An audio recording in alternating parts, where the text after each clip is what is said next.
चलो सॉरी बच्चों, स्टार्ट करेंगे chemical bonding and molecular structures के बारे में। अब देखो इंपॉर्टेंट बातें करेंगे। नोबल गैस, ठीक है।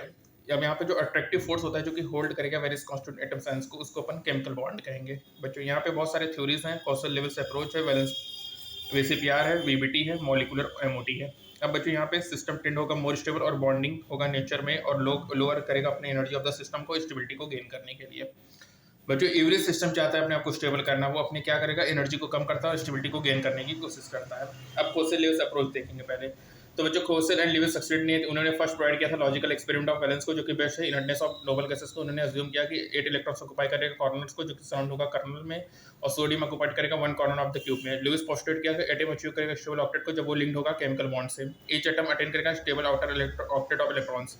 वैलेंस इलेक्ट्रॉन्स क्या होंगे बच्चों, ठीक है। लिविस सिंबल्स हो गया बच्चों, जैसे allied, beryllium, boron, carbon, nitrogen, fluorine, neon. Significance क्या होगा बच्चों, नंबर ऑफ डॉट्स होते हैं और रिप्रेजेंट करेगा नंबर ऑफ वैलेंस इलेक्ट्रॉन को। जो वैलेंस इलेक्ट्रॉन कैलकुलेट करेगा कॉमन और ग्रुप वैलेंस को। जो ग्रुप वैलेंस होगा एलिमेंट को जनरली आइदर इक्वल होगा या नंबर ऑफ डॉट्स होगा, या 8 माइनस नंबर ऑफ डॉट्स होगा। पीरियोडिक टेबल में जो हाईएस्ट इलेक्ट्रॉनिक हेलोजन होगा, जो पोस्टो एल्किल मेटल होगा, जो सेपरेट होगा नोबल गैस से। जो फॉर्मेशन होगा नेगेटिव आयंस का from halogen atom, positive from alkali metal associate होगा, gain of loss of electron होगा। नेगेटिव एंड पॉजिटिव फॉर्म करेगा स्टेबल नोबल गैस कॉन्फिगरेशन होगा। Noble gas exchange of helium होगा, जो कि डुप्लेट होगा, पार्टिकुलरली स्टेबल इलेक्ट्रॉन कॉन्फिगरेशन होगा। NH2 NP6 होगा। नेगेटिव और पॉजिटिव स्टेबलाइज्ड होगा इलेक्ट्रोस्टैटिक अट्रैक्शन से बच्चों, ठीक है। अब जो को यहाँ पे जो फॉर्म होता है result of electrostatic between the positive negative ions, उसको अपन कहते हैं इलेक्ट्रोवैलेंट बॉन्ड, या जो इलेक्ट्रोवैलेंस होगा वो इक्वल होगा number of unit charge of the ion. अब बच्चों यहाँ पे इंपॉर्टेंट ऑक्टेट रूल इलेक्ट्रॉनिक या केमिकल बॉन्डिंग, इसके एटम कंबाइन करेगा, ट्रांसफर वैलेंस इलेक्ट्रॉन करेगा one atom to another by sharing of valence electron order. Octet होगा वैलेंस को, इसको ऑक्टेट रूल कहेंगे। लैंगवेयर ने बच्चों इंट्रोड्यूस किया था टर्म कोवेलेंट बॉन्ड को, ठीक है। अब यहाँ पे कुछ इंपॉर्टेंट बात है बच्चों की, ईच बॉन्ड फॉर्म्ड होगा result of sharing pair of electrons होना चाहिए। कंबाइनिंग एटम कंट्रीब्यूट करेगा 1 इलेक्ट्रॉन पेयर को। कंबाइनिंग एटम में बच्चों आउटर सेल कॉन्फिगरेशन होगा जिसमें शेयरिंग ऑफ इलेक्ट्रॉन्स होगा, ठीक है। जब दो एटम बच्चों कंबाइन करते हैं उसको सिंगल कोवेलेंट बॉन्ड कहेंगे। जब 2 पेयर ऑफ इलेक्ट्रॉन्स होगा तो डबल कोवेलेंट बॉन्ड बनेगा बच्चों। और जब 3 पेयर इलेक्ट्रॉन पेयर कंबाइन करेंगे जैसे कि N2 के केस में, तो यहाँ पे ethyne molecule triple bond formed होगा बच्चों। जो लीविस डॉट स्ट्रक्चर होता है बच्चों, वो अपन को बॉन्डिंग इन मॉलिक्यूल्स आयंस बनाएगा in terms of shared pair electrons and octet rule. बच्चों 4 कार्बन होगा, 4 फ्रॉम हाइड्रोजन एटम होगा, ठीक है। अब बच्चों यहाँ पे जनरल जो लिस्ट इलेक्ट्रो नेगेटिव एटम को ऑक्यूपाई करेगा central position the molecule ion में। आफ्टर काउंटिंग करेंगे set pair electrons of single bonding से, तो रिमेनिंग इलेक्ट्रॉन पेयर आदर यूटिलाइज्ड होगा मल्टीपल बॉन्डिंग या रिमेन होगा लोन पेयर में, ठीक है। ये हो गया। उसके बाद बच्चों फॉर्मल चार्ज का फॉर्मूला इंपॉर्टेंट है बच्चों। फॉर्मल चार्ज होता है total number of valence electrons minus total number of non bonding electrons upon 1/2 into total number of bonding electrons. Total number of valence electron minus total number of non bonding electrons minus 1/2 total number of bonding electrons. जैसे ozone molecule की बात करें तो एक में +1 charge है, एक में 0, एक -1 है, ठीक है। +1 -1 इसमें 0 चार्ज है। तो फॉर्मल चार्ज बच्चों कोई रियल चार्ज सेपरेशन नहीं होता है इन मॉलिक्यूल में। फॉर्मल चार्ज अपन को सिलेक्शन करेगा लोएस्ट एनर्जी स्ट्रक्चर को पॉसिबल लिविंग स्ट्रक्चर में किसी भी गिवन स्पेसिस में। जो फॉर्मल चार्ज होता है बच्चों बेस्ड होता है pure covalent view of bonding में, जिसमें इलेक्ट्रॉन पेयर शेयर करेगा इक्वली बाय नेबरिंग एटम्स। अब लिमिटेशंस देख लो ऑक्टेट रूल का। ऑक्टेट रूल यूजफुल नहीं, यूनिवर्सल नहीं है, ये अप्लाई होता है second period element of the periodic table. Incomplete, जैसे इसमें देखो इसमें लेस देन 8 इलेक्ट्रॉन है तो इनकम्प्लीट ऑक्टेट है। ऑड में क्या है, नंबर ऑफ ऑड इलेक्ट्रॉन, जैसे NO N2O और NO N2O NO2। Expanded octet क्या है बच्चों, जिसमें मोर देन 8 इलेक्ट्रॉन है, जैसे PF5 हो गया, SF6 हो गया, ये सब एक्सेप्शन होते हैं, लिमिटेशंस होते हैं ऑक्टेट रूल के, ठीक है। अब बच्चों यहाँ पे देखो सल्फर है, वो भी इसमें भी क्या होगा, सल्फर क्लोराइड में ऑक्टेट इलेक्ट्रॉन्स होंगे। अदर ड्रॉबैक क्या है, ऑक्टेट रूल बच्चों बेस्ड होता है chemical units of noble gases में।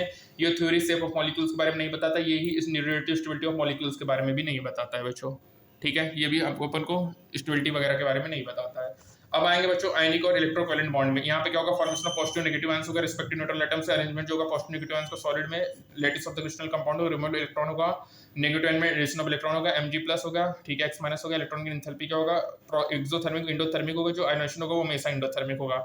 याद रखना बच्चों IP हमेशा इंडोथर्मिक होगा। इलेक्ट्रॉन की एंथैल्पी इंडोथर्मिक भी हो सकता है, एक्सोथर्मिक भी। आयनिक बॉन्ड फॉर्म्ड होगा between elements with low IP और high value of delta Hg से, ठीक है। जो अमोनियम आयन होगा दो नॉन मेटलिक एलिमेंट्स होगा, जो कि एक्सेप्शन होगा। क्रिस्टल स्ट्रक्चर जो होगा वो एग्जांपल दिया है, आयनिक सॉलिड में सम ऑफ इलेक्ट्रॉन की एंथैल्पी IP होगा, पॉजिटिव होगा, स्टिल द क्रिस्टल स्टेबलाइज्ड होगा due to energy release in the formation of crystal lattice, ठीक है बच्चों। जो क्वांटिटेटिव मेजर होता है स्टेबिलिटी ऑफ आयनिक कंपाउंड को प्रोवाइड होगा enthalpy of lattice formation simply by achieving octet of electron around the ionic space in gaseous state. Lattice enthalpy क्या होता है बच्चों, डिफाइंड होता है energy required to complete separate 1 mole of solid into ionic compound, उसको अपन कहते हैं लैटिस एंथैल्पी। बॉन्ड लेंथ क्या होगा बच्चों, डिस्टेंस बिटवीन 2 न्यूक्लियाई होगा इन अ मॉलिक्यूल। कोवेलेंट बॉन्ड के केस में कंट्रीब्यूशन जो होगा ईच एटम को, उसको कोवेलेंट रेडियस कहेंगे। मेजर्ड होता है रेडियस ऑफ एन एटम जो कि कांटेक्ट में होगा core of addition atom in bonded situations. बच्चों van der Waals radius represent करेगा ओवर साइज ऑफ एटम को, जिसमें इंक्लूड होगा valence and non bonded situation. Covalent and water Waals radius है क्लोरीन का, ठीक है। कुछ एवरेज बॉन्ड लेंथ दिया है बच्चों, बॉन्ड लेंथ क्या होगा, एक्सप्रेस होगा डिग्री में स्पेक्ट्रोस्कोपिक मेथड से, ठीक है बच्चों। यहाँ पे डिटरमाइनिंग शेप होगा, बेंड शेप होता है। बॉन्ड एंथैल्पी क्या होगा, energy of required to break one mole of bond to gases atom में किलो जूल पर मोल होगा बच्चों, ठीक है। लार्जर बॉन्ड होगा तो stronger will be the dissociation होगा बच्चों। H2 केस में यहाँ पे ब्रेक होगा दो OH बॉन्ड जो कि सेम नहीं होगा, इसीलिए बच्चों इन सब केसेस में अपन क्या यूज करेंगे, polyatomic molecules in terms of mean और एवरेज बॉन्ड एंथैल्पी अपन डिटरमाइन करेंगे, ठीक है। बॉन्ड ऑर्डर क्या होता है बच्चों, बॉन्ड ऑर्डर होता है number of bonds between two atoms in a molecule. जैसे CO में 3 बॉन्ड पेयर है तो बॉन्ड पेयर 3 है, N2 का बॉन्ड पेयर 3 है, ठीक है। आइसो इलेक्ट्रॉनिक्स में सेम आइडेंटिकल बॉन्ड ऑर्डर होंगे, जैसे F2 और O2 माइनस, इसका बॉन्ड ऑर्डर 1 है, N2CO NO प्लस का बॉन्ड ऑर्डर 3 है बच्चों। और यहाँ पे जो स्टेबिलिटी ऑफ मॉलिक्यूल है, increase in bond order bond enthalpy बढ़ेगा और बॉन्ड लेंथ कम होगा, ठीक है। स्टेबिलिटी कैसे देखेंगे, यदि बॉन्ड ऑर्डर बढ़ेगा तो बॉन्ड एंथैल्पी बढ़ेगा, बॉन्ड लेंथ कम होगा। रेजोनेंस स्ट्रक्चर के बारे में बात करेंगे तो बच्चों according to concept of resonance कोई भी सिंगल लिविंग स्ट्रक्चर वो डिस्क्राइब नहीं करेगा मॉलिक्यूल को एक्यूरेटली।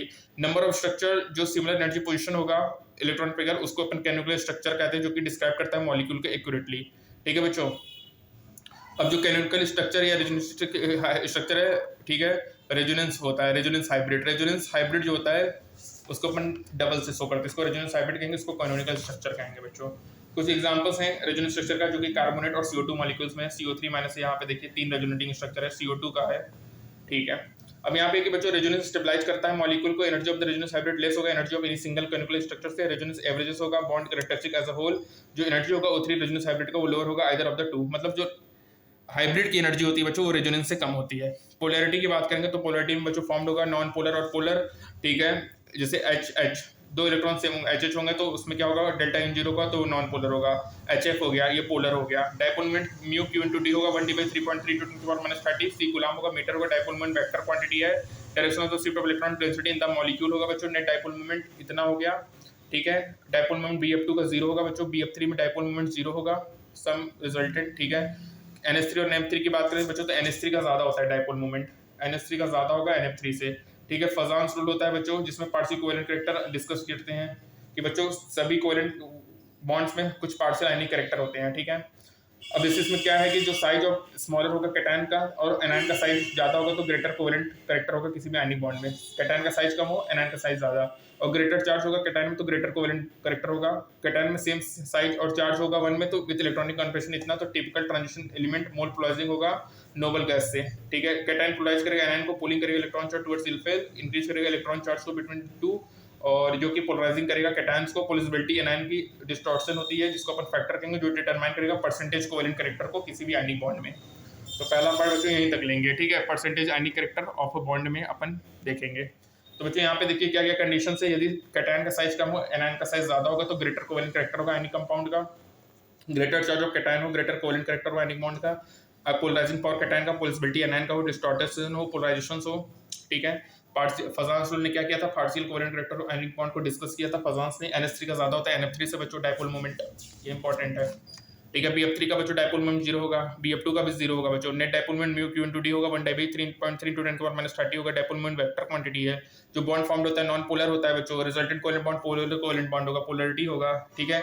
जो हाइब्रिड होती है उसकी एनर्जी कम होती है कैनोनिकल से, ठीक है बच्चों। याद रखना F2 और O2 माइनस का बॉन्ड ऑर्डर 1 होगा, N2CO NO प्लस का बॉन्ड ऑर्डर 3 होगा। स्टेबिलिटी मॉलिक्यूल में बात करें तो बॉन्ड ऑर्डर बढ़ेगा तो बॉन्ड एंथैल्पी बढ़ेगी, बॉन्ड लेंथ कम होगी बच्चों, ठीक है। पॉलीएटॉमिक केस में अपन एवरेज बॉन्ड एंथैल्पी निकालते हैं बच्चों, ठीक है। बॉन्ड एंथैल्पी होगा, लार्जर बॉन्ड होगा स्ट्रॉन्गर विजिबल बॉन्ड होगा। H2 केस में जो एंथैल्पी नीडेड होगा break to oxygen hydrogen bonds वो सेम नहीं होगा बच्चों। एवरेज बॉन्ड होगा डबल और ट्रिपल बॉन्ड में। बॉन्ड एंगल एक्सप्रेस होता है डिग्री में, स्पेक्ट्रोस्कोपिक मेथड होगा। डिस्ट्रीब्यूशन ऑफ ऑर्बिटल्स होगा central atom molecule to be determine करेगा शेप को, ठीक है। Van der Waals radius represent करेगा और साइज ऑफ एटम को, जिसमें वैलेंस सेल होंगे नॉन बॉन्डेड सिचुएशन में, ठीक है। डिप्लिकेटेड होंगे, कोवेलेंट कंट्रीब्यूशन होगा सेम होगा, ठीक है बच्चों। क्रिस्टलिटिस हो गया। अब बच्चों इंपॉर्टेंट है कि इलेक्ट्रॉन गेन एंथैल्पी होगा एक्सो और इंडो कुछ भी हो सकता है, और आईपी हमेशा इंडोथर्मिक होगा, और जो कंडीशन होता है उसमें लो आईपी और high electron gain negative electron gain enthalpy होनी चाहिए। आयनिक बॉन्ड की कंडीशन में लो आईपी और high negative electron gain enthalpy होनी चाहिए बच्चों, ठीक है। तो नेक्स्ट टर्म में अपन इसके आगे वैसे प्यार से आगे स्टार्ट करेंगे, ठीक है। अभी आज के लिए पहले पार्ट में इतना ही करेंगे। Thank you.